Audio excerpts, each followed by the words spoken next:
कल्याण railway स्थानकावर एक धक्कादायक घटना समोर आली आहे। लोकलमधून उतरताना दोन प्रवाशांमध्ये झालेला वाद काही क्षणातच तुफान हाणामारीत बदलल्याचं पाहायला मिळालंय।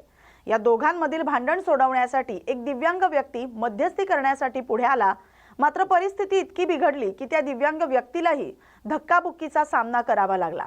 यामुळे संतप्त झालेल्या त्या दिव्यांग इसमानही एका प्रवाशाला मारहाण केल्याची घटना घडली।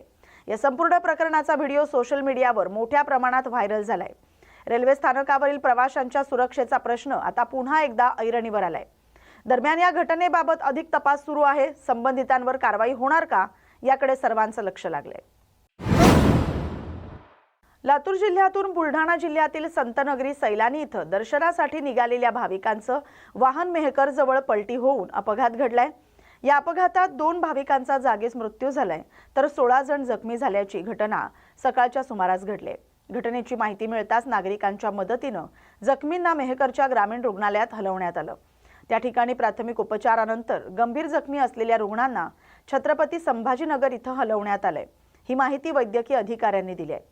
अपघात घडल्यानंतर मेहकर विधानसभेचे माजी आमदार संजय रायमुलकर यांनी ग्रामीण रुग्णालयात भेट देऊन भाविकांची विचारपूस केली।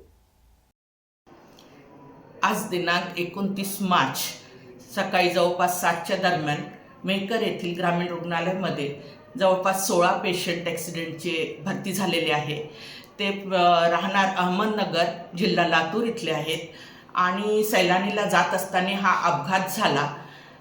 त्यात 16 पेशंटमध्ये 2 पेशंट ब्रॉड डेथ आहे आणि बाकी पेशंटवर उपचार सुरू आहे। त्यात काही गंभीर स्वरूपी आजारी आहे, त्यांना 2-3 पेशंटला रेफर करण्यात येत आले।